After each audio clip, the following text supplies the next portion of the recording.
primary ignition. This is Star Wars. Look out! Core World News. You may fire when ready.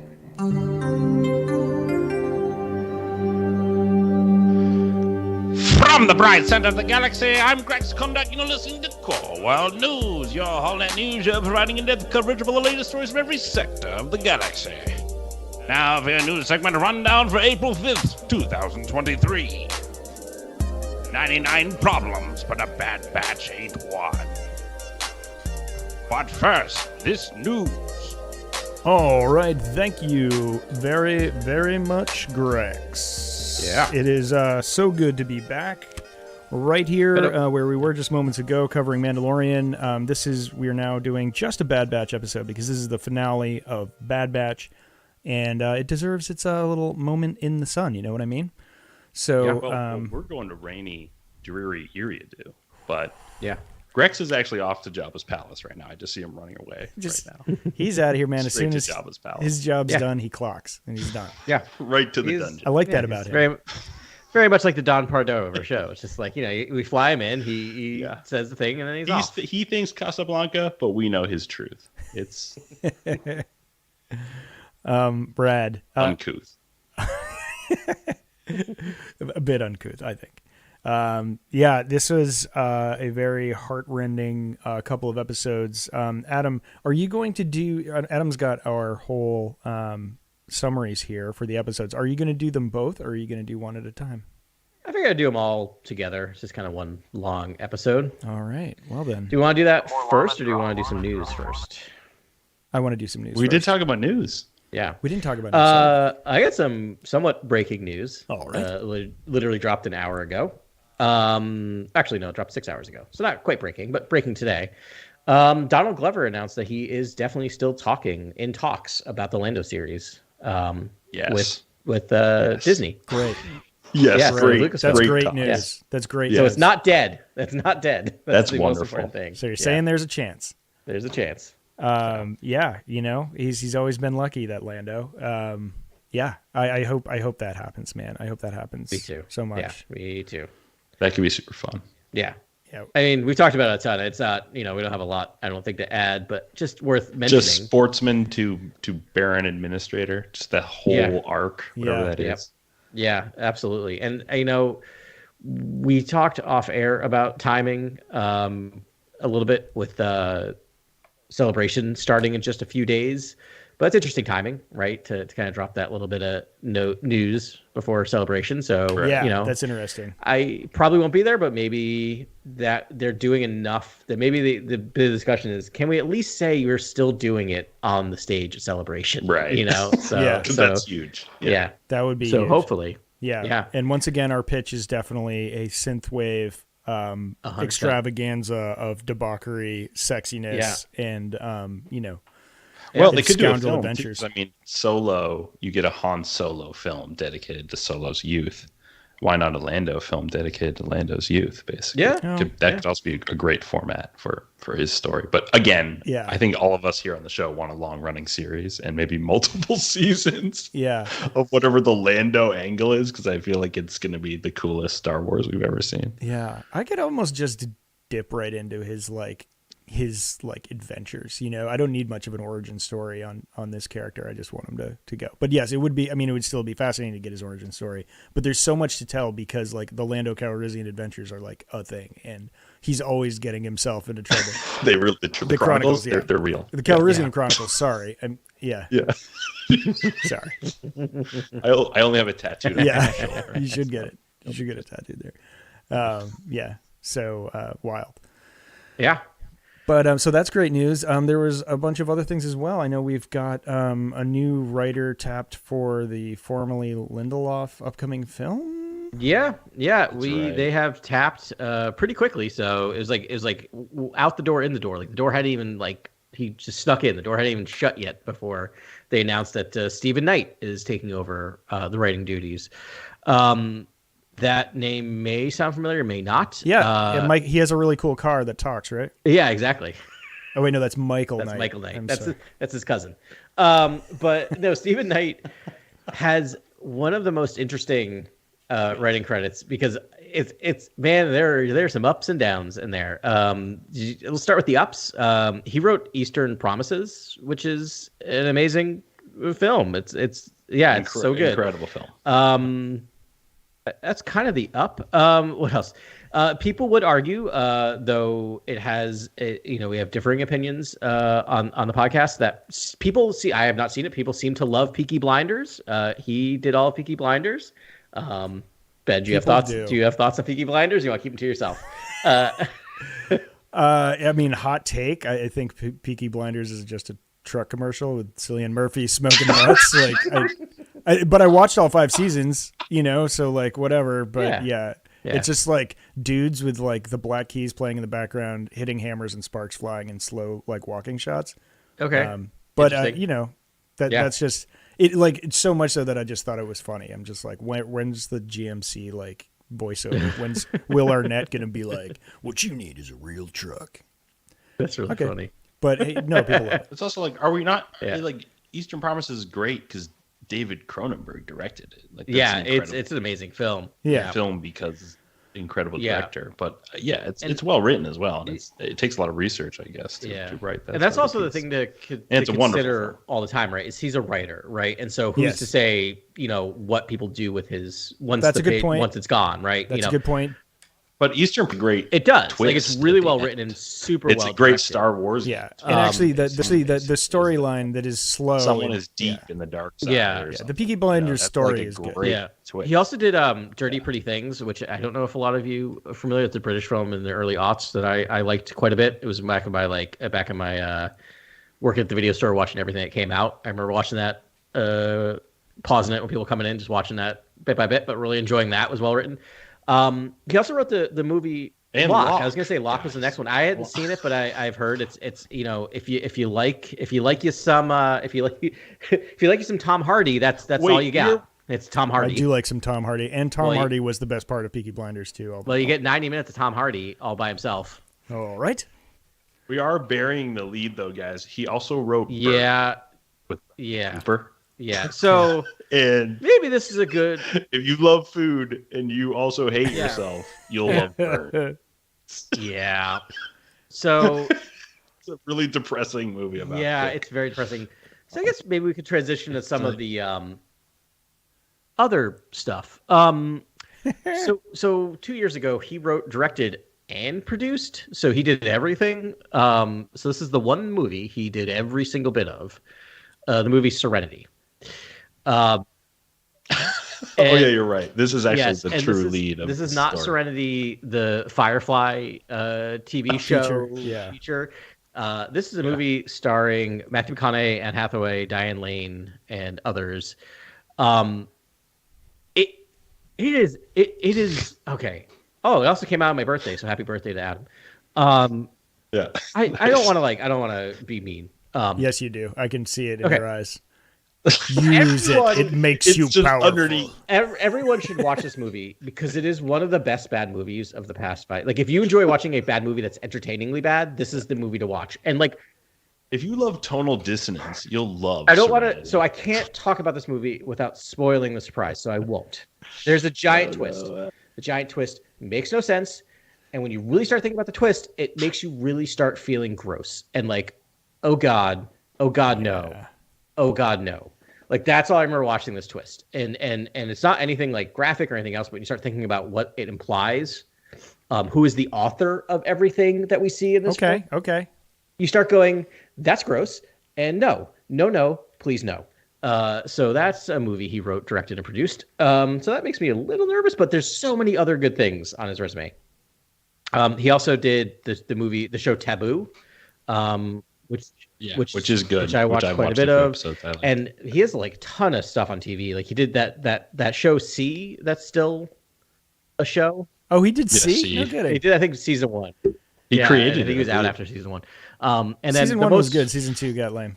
Yeah, well, there you go. He was gone by season 2, so maybe that's show. And then last but not least, he co-created Who Wants to Be a Millionaire. Just random. Oh, so he's got range. He's got range. So we'll see. I mean, lots of highs and one really, really low. Oh, he also wrote the movie Allied. Oh, that's not great either. Anyway. It's a Robert Zemeckis film. But I will say, Adam going on a limb defending Stephen Knight for the masses. I will say that Allied is not the. It's not. There's like several good pieces in here, and Eastern Promises again probably my favorite thing that he's written. It's so good. It's so good. So here's what I'll say is like, and you look at Allied. If you watched Allied, it's a Robert Zemeckis film. The problem with that movie is not the writing, right? The writing's actually quite good. So when you actually go through it, it's really just one clunker of a movie that he did everything on. But everything else is exactly everything else is really point. Strong. And I guess if I'm really being honest, the parts of Peaky Blinders I don't like are the directing choices, and the cinematography choices, not the story. The story is quite complex and good. And well, I think like the stuff that's missing from Star Wars is the old English, like Chaucer, like the thy and like the what is thy bidding, like that stuff's missing from Star Wars, and I think it's a good hire in terms of getting that back into the mix, because that's what I love Star Wars for, is the old sort of fairy tale, nature of it. I love that stuff specifically, and I think like Stephen Knight maybe could create some of that stuff again. I mean, he's also worked on 3 things with Tom Hardy now, at least, where he's like significant. So we're gonna get Tom Hardy in Star Wars? Wait, guys, Tom Hardy. I know. If we had to do like a poll of like who is the most, would be the best actor that hasn't been in Star Wars yet, like he'd definitely be a top 10er. Or the next Award. He's gonna be in a mask no matter what, so make it a Sith mask. No one cared who I was. So I put on the mask. Oh my gosh. Yeah. All right. Yeah. All right. I'm in. You just talked me into it. No, guys. I talked myself into it too. I'm back around on it. The other bit of news is that there's been some revelations. Sounds really overly dramatic, but they've talked about who is Star Wars Revelations, who's directed a few episodes of Skeleton Crew, and it's really interesting who they brought in. And this show suddenly went from being like, I'm interested in it, don't know a ton about it, to like, now I'm really might be one of the top of the line, what I'm looking forward to because of the directors. I think we talked about it maybe last week. I can't remember if we talked on air or not, but they got the Daniels in, who did Everything Everywhere All at Once. We did talk about that. They also brought in David Lowery, who directed The Green Knight. Amazing. Yeah. Amazing. Visually stunning, right? Like visually stunning movie, just like the Daniels. And then also Jake Schreier, who all they keep talking about is the fact that he's directing the Thunderbolts movie, the Marvel Thunderbolts movie that's coming up. But like, who cares? Not I care because I'm excited, but like, it's not a movie we've seen. It's also a studio movie, so that doesn't really give us much into it. But he did Robot and Frank. Did anyone see Robot and Frank? It's about a decade old now, but it's Frank Langella. I did see it. Susan Is that Langella? Yeah, Frank Langella and a robot. And it's and James Marsden's his son. It's super. Am yeah, I you are. Wow. Yes, on, and it is a really beautiful, small, independent film, but super weird, super interesting, super creatively directed. So, like 3 really visually interesting directors coming in on Skeleton Crew. That's exciting, man. That'll be fun. Yeah. So that's some good news. Probably something we'll learn more about in the coming days. So is Skeleton Crew about Judd? What's his name? Jude Law. Jude Law, like transporting a bunch of younglings. Children. Or something? Yeah. Is that what that show is? Children, but we don't know if they're younglings. Is that what that show I don't know is? if they're force sensitive or not. We have speculated that. Yeah. But but I'm not sure. Yeah, I don't know either, but we know it's him basically transporting these kids, whatever these kids might be. It makes sense that they're force sensitive. What happened during Order 66 when like Jedi were in transit? Right. They probably just didn't go to Coruscant. They were like, "Oh, let's just turn around." Yeah. I mean, or just go hide. Period. They could be in transit to anywhere, and they just need to go away. Like maybe they just got their lightsabers on Ilum or their crystals on Ilum or something. What if Jude Law's just transporting them, and it's a bunch of kids who just got their crystal? He could be the pilot, and they could have that sweet droid that makes like lightsabers and stuff, and they're just a bunch of fresh kids. And then it's like, we're not going back to there. We're going on the frontier. Yeah. And we know we're at the very beginning of Luke's. I would love that. And we know we're at the very beginning of Luke's temple or training, right? So like, it makes sense that he needs people to transport, and it'll be interesting to see.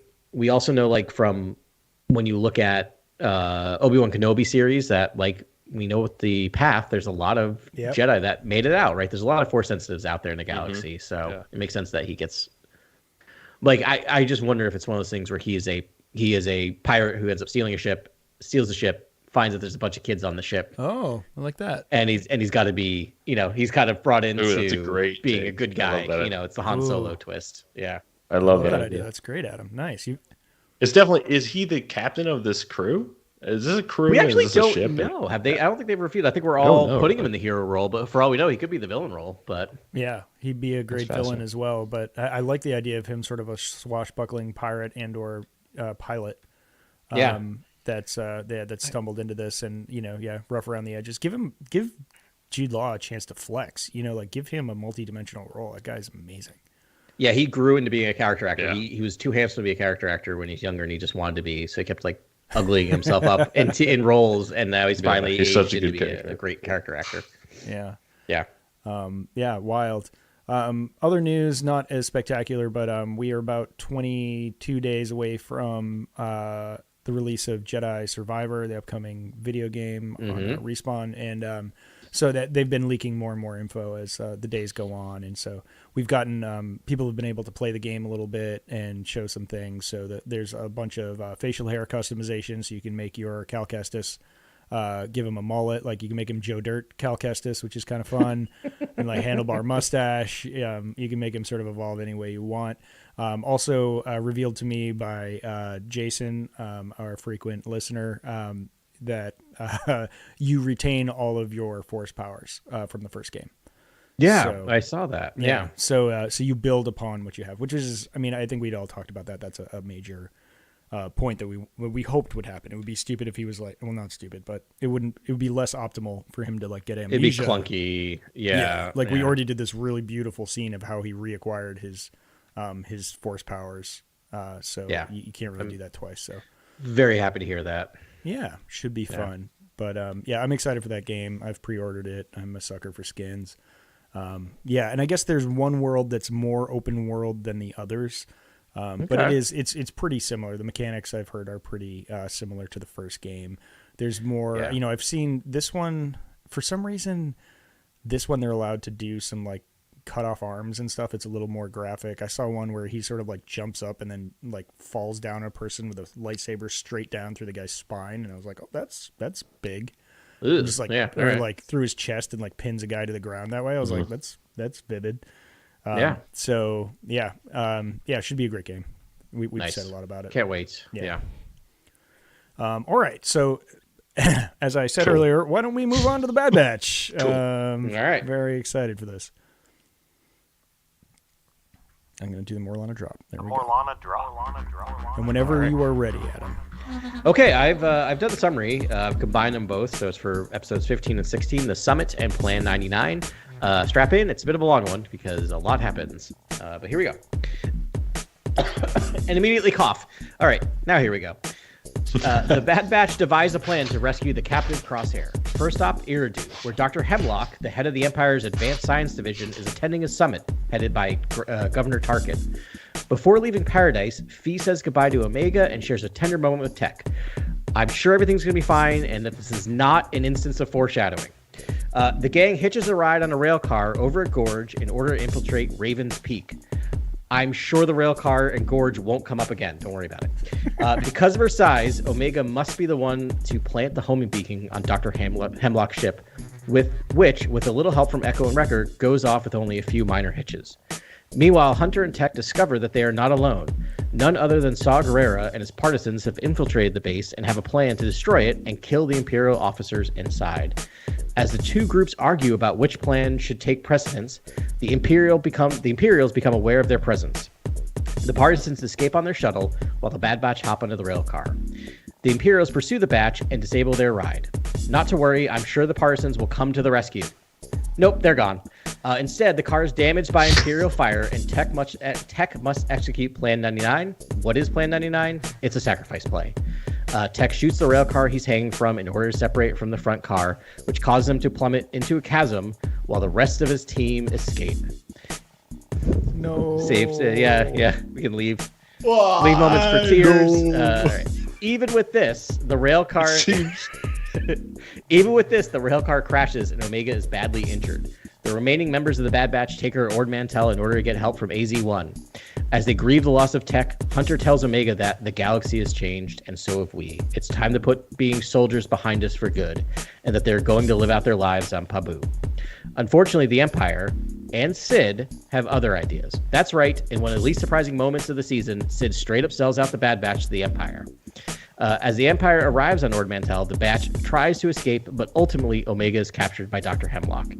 Echo informs Wrecker and Hunter that there's no way to track Hemlock's ship, and Hunter vows that they will not stop searching until they find Omega. Meanwhile, Omega is led into a laboratory on Mount Tantus. She sees Crosshairs lying on a table, but he is unresponsive. She is told by Emery Carr that he is recovering, and that she warned him of what would happen if he did not cooperate with Dr. Hemlock. When Omega demands to speak to Nala Se, Carr remarks how ironic it is that she trusts the Kaminoans and not her, especially considering the fact that they are sisters. Dun dun dun. Meow. Okay. Very good, Adam. Thank you for that. That was actually much more brief than I thought it was going to be. That was and yet encapsulated all of the ups and downs, the emotional turns, and probably the coolest location in the Bad Batch yet. Yeah. I want to skip right to the end for a second. It's interesting with Emery Carr when we were first introduced to her a couple episodes ago. In my mind, I'm like, oh, is that? I wonder if that's an Omega clone, because her voice sounds very similar to Omega. And then I looked up and it's played by a different actress, and so I went, nope, not the case.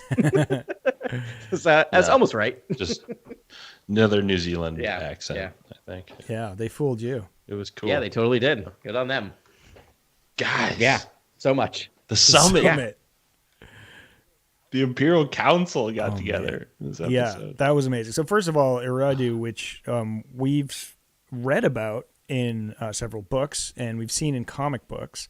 This is Moff Tarkin's home planet. There's amazing comics about this planet. And also, if you read the first Lucasfilm-owned canon novel was Tarkin. And he talks about it extensively there. It's a very cool planet, but it's so much cooler when you see it in this episode. To me, it's a lush forest, and then a really low fog canopy, and then all these peaks that peek up through the cloud layer. And I'm pretty sure I think where his home is the same name as his ship. I think that's the Carrion Spike. That spire, that building basically? That's the Carrion Spike. Wow. Okay. Yeah, that was cool. That whole room was interesting, and just the lockdown mode that you see later in the episode when that room kind of goes into lockdown. Yes. That was a neat moment. I love seeing that stuff, and then just devastating. Just the most devastating episode of animation that I've seen in a very long time. I mean, it was an upsetting episode for me. I mean, I have one. Here it is. I got one Black Series figure out here, and it's Tech, and I just love this character, and it's a tough episode. It is tough episode. It is tough. I mean, even dumb me was they're pumping this guy's tires way too hard all season. He was the hero of every episode this season, and I was like, oh, I got a bad feeling about this. Yeah.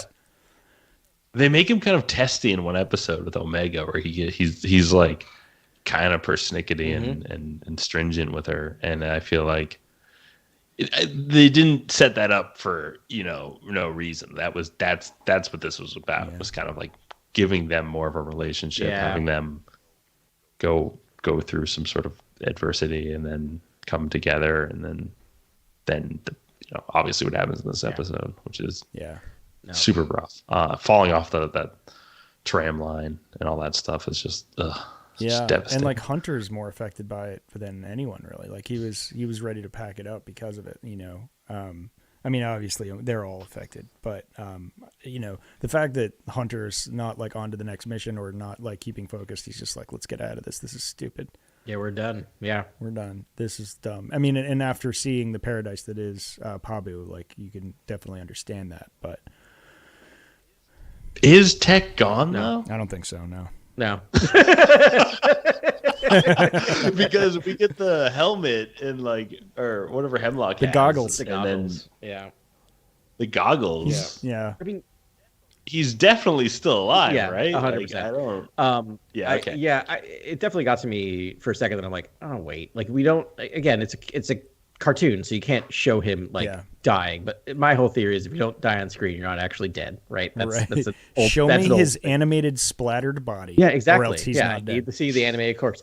But we're in a place where they have been experimenting on and collecting clones, right? So it makes sense that they would just have him. Yeah, he could be there. I mean, that would be a fun, like they keep, sort of making different groupings of Clone Force 99 and like a team of Tech, Omega and Crosshair is that's a pretty elite team right there. That would be fun. Yeah. Yeah.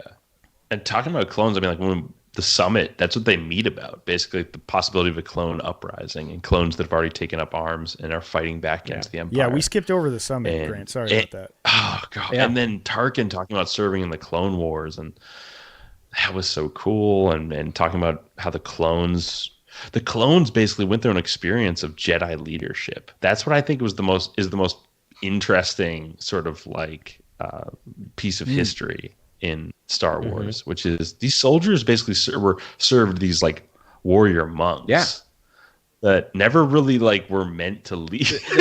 Adam, like this is the most fascinating part. They have no training. They like, have no reason to be like, they learned on the job, and by learning on that job, that just means you're killing a ton of people. Yeah, they hired a bunch of pacifists to lead a killing machine. Yeah. And so all your forces are dying until you figure it out. Yeah.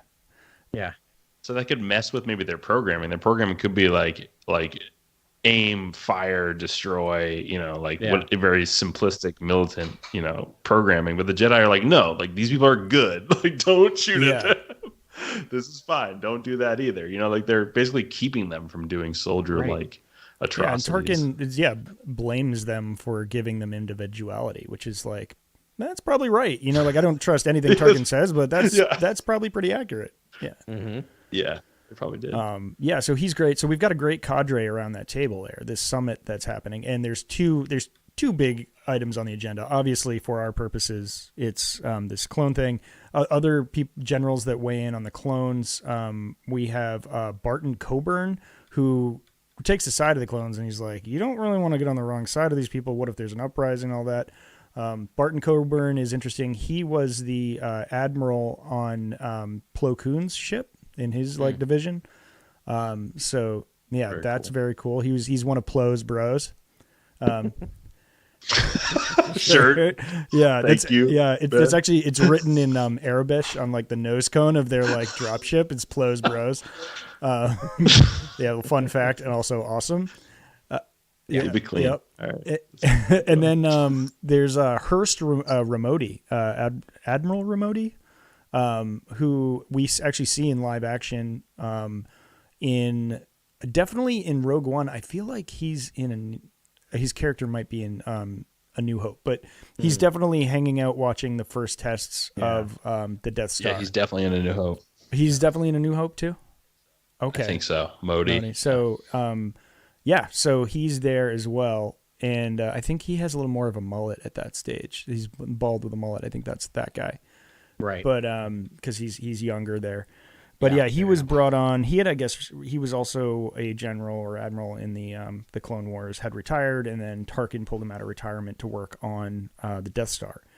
And Project Stardust. And then, I mean, I don't know about you guys, but as soon as I saw the profile, I was like, that is animated Ben Mendelsohn. Yeah. Oh, yeah. Hard to miss. None other than Director Krennic is at this meeting, and he starts to give a briefing on... He gets like 2 words, and then they cut away. Yeah, Operation Stardust. They're like, you know what this is about. Krennic. Yeah. He's probably talking about Galen Erso. He's, talking about, the work on the Death Star and... all the hangups. He could be talking about Thrawn at this point. Like he had run-ins with Thrawn. Like there's all sorts of fun things that he's entangled with. Actually, no, this is all pre-Thrawn. It's actually right about that second series, I think, right when Thrawn and Krennic are debating to Tarkin about whether they should build a Death Star or build a fleet of TIE Defenders. Yeah. Right. That's right. Yeah, it would be right around now. Yes. That makes sense. Speaking of now we're talking about Rogue One, we get the Saw Gerrera moment, and there's the female stormtrooper, or the female in the stormtrooper outfit that's with them, and I kept going, is that? Yeah, like one of his cadre. But I was doing the math, and I'm like, is it Jin? I'm like, no, she'd been like 10 or something. Like, she's still even as she was like 14 when he abandoned her or something. Yeah, I think so she was quickly one of his best fighters. So I missed that. I'm gonna have to go back and watch that again. But that could be before he abandons her. It's nowhere is that confirmed. But I at the moment, the second I heard like a female voice, I'm like, oh, is it Jin? And then if you just a little, cool. Yeah, cool. Yeah. That is fascinating. That's coincidence when Saw is just there and he's like, yeah, let's it's some coincidence. Yeah. Yeah. I mean, the fact that all right, so let's talk about the coincidence for a second because I have a theory. There early in this episode, they get all this intel from Echo, but Echo it's like very general. Right. Echo's like, well, according to my contacts, and Rex is on his other mission. It's like who's his contacts and his like. I have a feeling that he was getting this intel. Either Saw got the same intel from the same person. Maybe it's Rex, or that makes sense. Or it was Saw himself. Yeah, that makes sense. Yeah, that makes sense then. Yeah. Just as you're watching it, you're like, oh, this is developing fast, and they just, of course, they're going to blow that up though. That's Tarkin's home world. Like, let's take out that. Yeah. But how did they fail so bad? Like they didn't kill anybody. You know, they blew up some ships, but they didn't end up like killing the council, which is like. I guess they would have. The summit. Yeah, the council was there. You could have ended. Yeah. You could have. I don't know if their plan was to plant more explosives before everything kind of went down because they were arguing so long they got noticed. Yeah. I think if they weren't arguing, they would have planted more explosives. It's a little weird. I mean, so Tech has a monologue in there when they're debating, and he's sort of like, well, if you clear them out, they'll just refill their ranks. You're not doing anything like serious. Like we're actually going to help some people with this, and uncover some secret plot, but that's it. After I watched it twice, and after rewatching it, I'm sort of like, I get what Saw's saying. It's like if you can actually take out Tarkin, that'd be a pretty big blow. But Tech is right. Also, it's like if it's not Tarkin, it'll just be some other monster. It's still the Empire. The Emperor is still there. Like it's just he'll find some other lackey, which we saw all through the prequels, right? Yeah. So so tough, but that was a nice heavy hitting, a lot of deep pulls, little Operation or Project Stardust thrown in there, and then but ultimately super bummer, man. Hemlock and sort of like the Emperor's cloning project and how like hands off, avert eyes, like this is my project and it means a lot to the Emperor. Like I was like, ooh, like this is fun to introduce this new sort of branch of power, which is Hemlock in this cloning division. Yeah, establishing that cloning division. So I rewatched with subtitles on that because it was like 4 sentences, right? This project from Hemlock when he's obviously at this meeting too. This is of great importance to the Emperor. I want to fully unlock the secrets of the Kaminoans to ensure an enlightened society with technology. And clones are imperial property was the other thing. Right. Yeah. So that was amazing. Like they were going to eventually create a clone society for the Empire, which is like everyone, right? I don't know, but he was like, I mean, he brings in clones are imperial property, meaning like we can test on them because we own them. And they're like, and they're like, is that legal? He's like, I don't care. No one will ever know. But what is these what enlightened society will be achieved by unlocking Kaminoan cloning technology? Yeah, I think they can give people like force power or like adjust people's genetics. You're getting to like eugenics, right? The idea of just creating perfect humans, quote unquote, or also maybe making replacement bodies for people so people can't die. Like, I mean, but I have to think it's for nefarious purposes. Obviously, we know that. I mean, do you think he wanted to create a Sith army of clones? Maybe. Yeah. I mean, that sounds good. If I'm Palpatine and I'm waking up on the Sunday morning and I've just like brewed up a fresh cup of calf and I'm just standing on my balcony looking over at Coruscant, someone's like, hey, do you want a Sith army? Army of Sith clones? I mean, is that too much competition? Like, he was a rule of 2 guy. But like, I mean, I maybe he doesn't. He's a rule of 1 guy. We've talked about. You're right. He's a rule of 1 guy. Yeah. And obviously he wants to live. Like, would him living forever bring an enlightened society? Does he like? Is that a perverted thing that he would think? It's also like I don't think the Emperor believes that, but that's probably what he's selling. It's a cover. That's what he's selling. It's like Hemlock on. Hemlock and his stooges can believe that like they're going to create an enlightened society, but this is all this like medical cloning research is for the Emperor to expand his lifespan. You know? Yeah, that sounds it, because it's like really generic, flowery language that sounds virtuous, but like doesn't make any sense. Yeah, no, it's all about being selfish and extending your lifespan. That's what it's all about. It makes sense to me to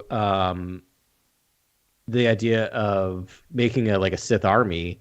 I don't think it's competition, right? Because he could easily just put a failsafe in there, just like he did with the clones, right? I'm just like, I have the button that kills you all, or what if tech comes back and is used against them?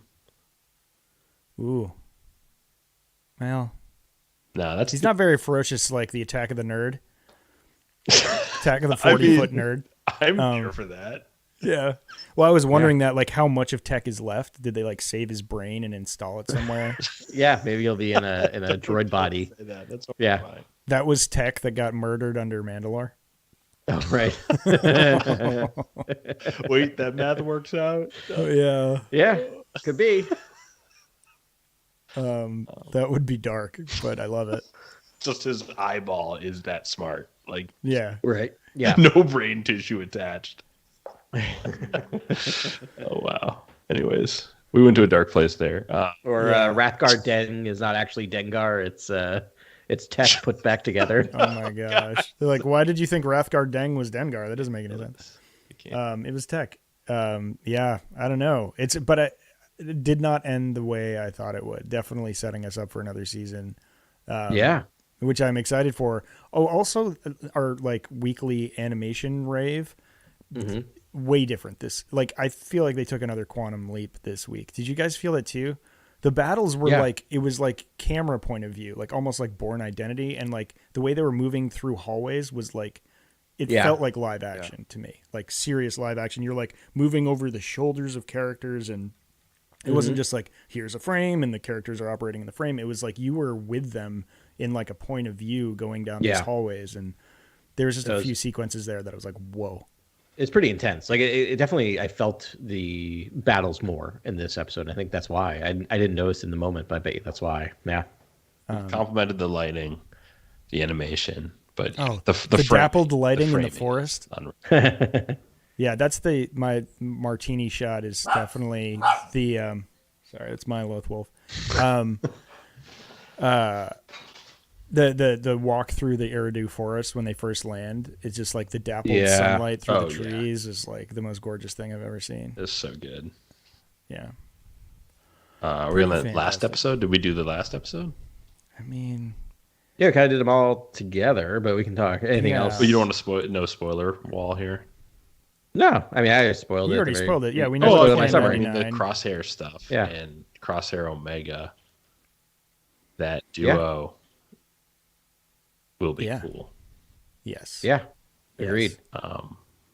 Excited to see what happens there. Yeah, I think so, because you're gonna have a newly formed Crosshair and then Omega, and they can sort of, there's something about the mind of a child, right, that can maybe make things simple for him. It seems like Crosshair's already team I Hate the Empire anyways. Yeah. But that's pretty good. Also, like Sid. Oh right, yeah. All right, she's the worst, guys. She's the worst. She's the worst, man. I know. It's just so frustrating waiting for it to happen all season, and to just do it, and like it's like, of course, yeah. Yeah, she even like knew what she was doing and felt almost guilty, but not guilty enough to not take that money do and it. sell out her Yeah, friends. exactly. Yeah, or try to mount a rescue or anything. I mean, that may be where we see her. It may be like a Lando thing. If she pops up in season 3, she might come back to try to help the Bad Batch. But but then Tech better be alive, because if not, like I would not be accepting that help. Yeah. Like, oh, by the way, Tech died because of you. Thanks. Yeah. Yeah. Which isn't really true, but No. But I mean, but Omega was stolen because of her. Right, Omega was stolen. Right. Yeah. Sorry, I got timelines mixed up. Yeah. We're jumping around quite a bit. Tech is already dead. Yeah. Never mind. I was forgiven. You're cool. But let's just tack that on, anyways. I mean, yeah, sure. I just want to say that it feels right. Yeah, exactly. So I don't know. I don't know how it's going to be. I mean, so wait, they're all captured at this point, right? isn't Hunter's captured too, isn't he? No, Hunter and did he escape? Yeah, Hunter, Echo, and Wrecker are on their ship. They don't have a way to track, so they don't know where Omega is. Right. Yeah. Right. That was so funny. It was like the way where she put that marker, the homing beacon on his. I was like, that's a little obvious for a large item with an LED on it. But it didn't end up mattering because the whole hangar got destroyed. Blew up. Yeah. So that was a bummer. But yeah, all right. So Hunter, I mean, that's another great trio too. Don't forget Gonki is with them as well. That never forget Gonki. Yeah. Yeah, I love Echo. I love them all actually. Echo and Wrecker are just like such great characters. I think I love that too, and I think that's even more evidence. And great, you had mentioned this earlier, like how great it would be to have, Tech and Crosshair and Omega. Which, if you're doing storytelling right, you're going to be cutting back and forth now probably in season 3 between two trios. Yes. Right, which makes sense to have that, because if it's just going to be Omega and Crosshair, that's interesting. But how much of it can you sustain with that without having a third element in there, right? Which would be Tech. Yeah, it makes sense, and it makes sense with the overlap of abilities between Echo and Tech. It's kind of nice. They're like, oh wait, split them up. Yeah, you've still got the navigator / technical assistant. Yep. Wait, so you guys think Tech is coming back? Yeah. Oh yeah, 100%. Do you not anymore? At the beginning of the episode, I felt like you were in. I'm in, but in what capacity is he coming back? Like fully formed, alive. I have a feeling he fell into like a pillow factory or something. Yeah, and he was just like, and he was fine. Yeah, there was a fair down there, and he fell into a bouncy house and was fine.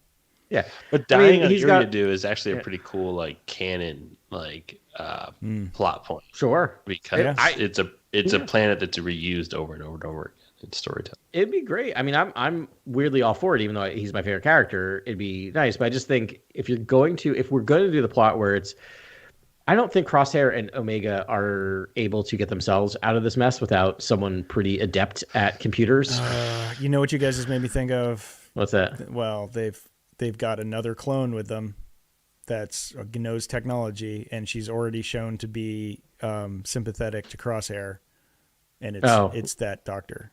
Right. Yeah, the doctor could play that. What's role. her name? Yeah. Ellie? Yeah. But they could do a cool thing with Tech where he's somehow hooked into the computer system at I guess he's on Iridu though. Yeah. I mean, he already is kind of a droid, but they might have taken they're on Mount Tantus. Yeah, but I think they took him to Tantus, right? Like they took him to Tantus. Okay. Yeah, I mean they found his goggles, so it means they have his body or not. They have him either dead or alive. That's true.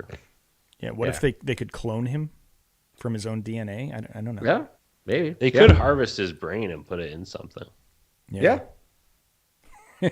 I mean, now that you brought it up, one of you brought it up. I think Ben, it was you. You said you might come back just as I can see that happening. Yeah. As a brain in a box. I mean, he could be a intelligence that's uploaded into a mainframe. He could be an android. He could be that's spider monster. Him, right. I mean, you could just totally have a moment where they're in the computer and they're like, I think we're talking to Tech. You know, right? Yeah, exactly. I see that moment almost like, definitely. Yeah, that'd be wild. That's that would be cool. I mean, yeah. Well, the good news is I think we can rest assured there'll be another season. I can't imagine them, Kathleen being like, yeah, no, that's a good place to stop. No, I mean, it's a beautiful What if you were like that, though? What if you were just like, you know what? I think we're good here. I think we're good here. Well, I mean, I think we finished our project. And then maybe they finish it in live action. Maybe. Yeah, I mean, it could be a new show. They could, finish it in live action, shoehorn new Obi-Wan in there. Yeah, belts are tightening for sure over at Disney, but I feel like you're going to have at least an ongoing animated series. That seems to be kind of a thing. And plus, since this is Dave Filoni's baby, and I think you want to keep him happy.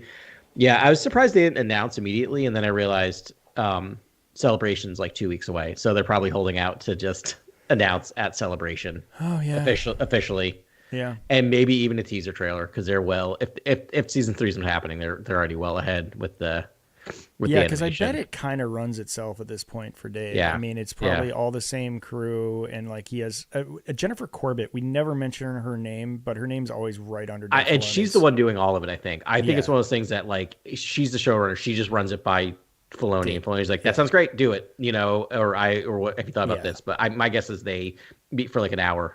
Yeah, and that's like, cool, do it. Yeah. I mean, like maybe next season they just give her full credit for producing. But yeah, it's always their two names together all season long. So yeah, maybe that's what it is. But yeah, it'll be exciting. We don't know what we're going to do for this weekend as far as Star Wars Celebration is yet. We haven't had that logistical conversation, a little inside baseball.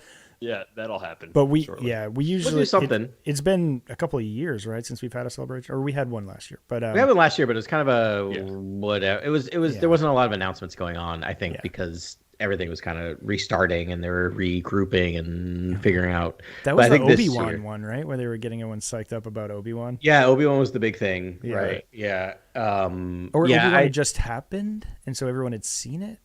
No, I think they had a. Okay. I think they had a preview of it. So we'll. Yeah, I think it's going to be. I think they really want to push the announcements this year. I think that's why there's so much of this behind the scenes stuff getting announced that they're really trying to lock down certain things. I think that's why the Stephen Knight thing happened, because they're like, guys, we need a title and we need a date. So we need a writer. So we need a writer. Something so just do it. I know. Just sounds like a movie. It sounds like some big motion picture that they have going on. Oh, I think it is, and I think the fact that they, even though it's not Lindelof is gone, they own whatever he wrote, right? So they will probably be using that as a skeleton for whatever they're doing, and just changing whatever he didn't want them to change, I'm sure. But I don't know. We'll talk logistics off air, but we might do, now that we do the YouTube thing, it could always be fun of just popping on and commenting, depending on who's around and what's going on. Oh yeah, that'd be fun. We could just do live stream, just go. Yeah, live stream rap pod would be kind of fun. Yeah. All right. Well, we'll figure it out. Either way, you've got a bunch of Star Wars news headed your way. Yeah, you've still got some great content. Couple more Mandalorian episodes coming up. Video game, and then oh my gosh, we have so many comics. So a couple of books. 3 books now, I think. We have the Blade. Yeah, the Blade comic Wrapped, which was incredible. Yeah. Which blew my mind, honestly. Right. Yeah. The rest of the Yodas are out, right? Yoda's still going, still working. Yeah, but there's some arcs that have wrapped up, and then some others have started. So no, we're not gonna be hurting for content for the next. No. Forever. We've been swamped. Yeah, we've actually got to lay that out. But there's a lot of great Star Wars content that's out there in books and comics that we're going to catch up on. Mm-hmm. In addition to all this great Mandalorian stuff that's going to be wrapping up. Our cup floweth over. So thanks very much for listening to us again. I'm sorry we missed you last week, but I hope the double up makes up for it. And we will talk to you again soon. Could be as soon as this weekend. So take care, have fun, be safe, and may the Force be with you. This is Grex Kondak signing off. For the latest breaking news, follow @CoreWorldNews on Twitter and Instagram. Thank you, and good night. Remember, the Force will be with you, always.